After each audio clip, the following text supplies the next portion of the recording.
Bonjour chers auditeurs, bonjour amis curieux, et bienvenue dans votre rendez-vous dominical avec les récits d'antan, l'historien du dimanche. Installez-vous confortablement, peut-être avec une boisson chaude, car aujourd'hui, on va voyager très très loin. Pas dans le temps, enfin, si, mais surtout dans l'imaginaire, aux confins du monde et bien au-delà.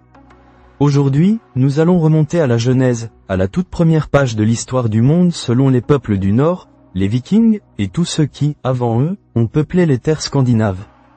Oubliez un instant les textes sacrés que vous connaissez peut-être, car nous allons plonger dans les eaux glacées et les feux primordiaux de la mythologie nordique, là où tout a commencé avec un vide immense, un géant primordial et un sacrifice fondateur.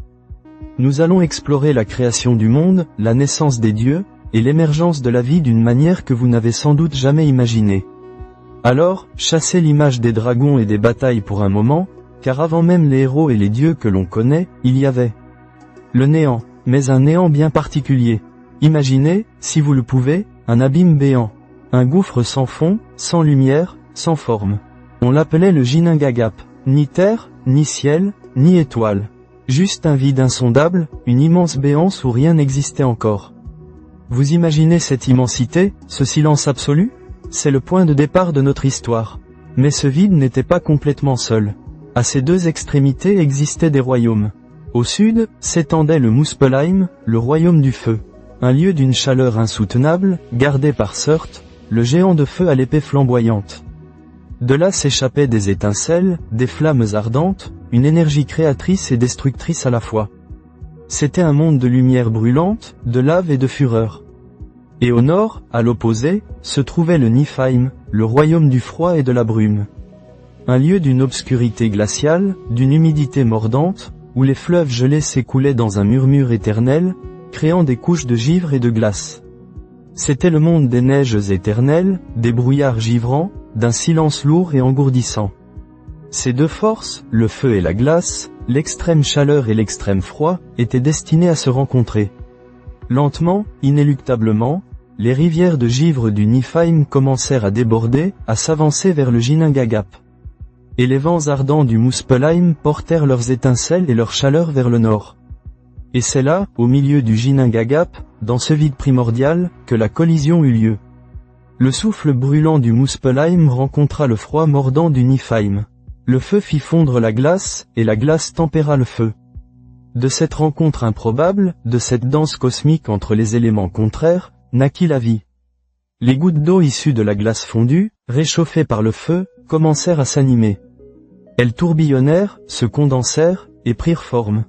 Et de ce magma primordial, de ce bouillonnement de glace et de feu, émergea le tout premier être vivant.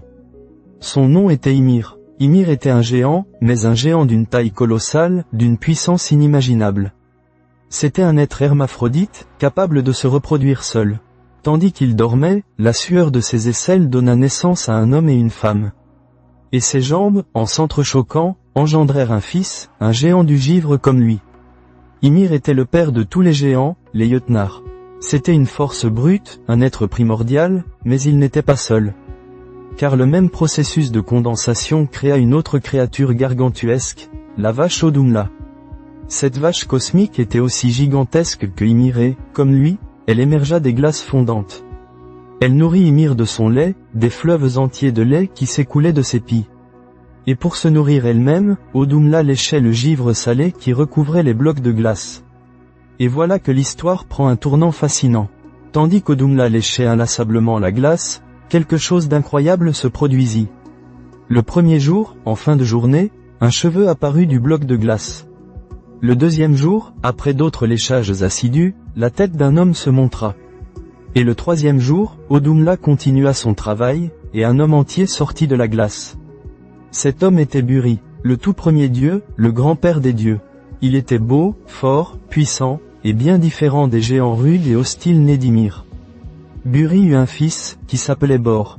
Et Bor épousa Bestla, la fille d'un des géants. De leur union naquirent 3 fils, 3 frères qui allaient changer le destin du monde pour toujours. Ces 3 frères, mes amis, vous les connaissez peut-être déjà. Le premier s'appelait Odin, le deuxième, Vili, et le troisième, Vé. Odin, Vili et Vé. 3 dieux, 3 puissances, 3 créateurs qui allaient enfin mettre de l'ordre dans le chaos primordial. Ces jeunes dieux, dotés d'une intelligence et d'une force nouvelle, ne pouvaient pas se contenter de ce monde inachevé. Ils regardaient autour d'eux et voyaient le Ginnungagap s'étendre, et les géants du givre, descendance d'Ymir, proliférer. Ces géants étaient bruts, querelleurs, et n'apportaient que désordre et destruction. Le monde avait besoin d'être façonné, d'être organisé. Les trois frères, Odin, Vili et Vé, prirent une décision. Une décision terrible, mais nécessaire. Pour créer un monde habitable, pour apporter l'ordre et la vie, il fallait accomplir un sacrifice primordial. Et ce sacrifice ne pouvait être que celui d'Ymir lui-même. Ils osèrent l'impensable. Les trois dieux attaquèrent le géant Ymir. Un combat titanesque s'engagea, secouant les fondations mêmes du vide. Ymir était colossal, puissant, mais les trois frères étaient unis et déterminés. Finalement, avec une force et une ingéniosité hors du commun, ils réussirent à vaincre le géant primordial. Ils tuèrent Ymir, et c'est de ce corps inanimé, de ce sacrifice sanglant, que le monde tel que nous le connaissons prit forme. La mort d'Ymir fut l'acte de création le plus grandiose de la mythologie nordique. Imaginez la scène, le corps gigantesque d'Ymir gisait là, immense, inerte. Et les trois frères se mirent au travail, modelant l'univers avec ses restes. Son immense chair devint la terre, la Midgard, le monde du milieu. C'est sur cette chair que nous marchons, que les forêts poussent et que les rivières coulent. Vous imaginez un peu? Nous vivons sur la chair d'un géant. Ces os, aussi épais que des montagnes, furent dressés pour former les chaînes de montagnes, les collines et les falaises. Ce sont eux qui structurent nos paysages, qui s'élèvent majestueusement vers le ciel. Le sang d'Ymir, qui s'écoula en torrent après sa mort, forma les océans, les mers, les lacs et les rivières. Un déluge de sang qui noya la plupart des géants du givre, à l'exception d'un couple qui réussit à s'échapper dans une petite embarcation, assurant ainsi la survie de leur race. C'est dans ces eaux primordiales que la vie allait plus tard foisonner. Le crâne d'Ymir, ce dôme gigantesque, fut hissé au-dessus de la terre pour former la voûte céleste. Les quatre coins de ce crâne furent soutenus par quatre nains, dont les noms sont l'Est, l'Ouest, le Nord et le Sud. Et son cerveau? Son cerveau fut jeté en l'air par les dieux, et il devint les nuages. Ce sont les pensées d'un géant mort qui flottent au-dessus de nos têtes, changeant de forme au gré des vents. Quant aux étincelles volées au Muspelheim, elles furent placées dans le ciel par les dieux pour créer le soleil, la lune et les étoiles, éclairant ainsi le monde nouvellement formé. Et les dieux mirent en place le cycle du jour et de la nuit, le mouvement des astres pour mesurer le temps. Enfin, les cils d'Ymir furent utilisés pour construire une enceinte protectrice autour de la Midgard, le monde des humains, la protégeant des incursions des géants qui vivaient dans leur propre royaume, le Jotunheim. Mais le monde, bien que créé, restait vide. Du moins, vide de vie consciente telle que les dieux la concevaient. De la chair d'Ymir grouillaient des larves, des créatures qui rampaient dans le sol. Les dieux, voyant cela, leur donnèrent l'intelligence et la forme humaine, mais leur destinèrent une vie souterraine. Ce sont les nains, les maîtres artisans, les forgerons habiles, qui habitent les profondeurs de la terre et fabriquent les trésors les plus merveilleux.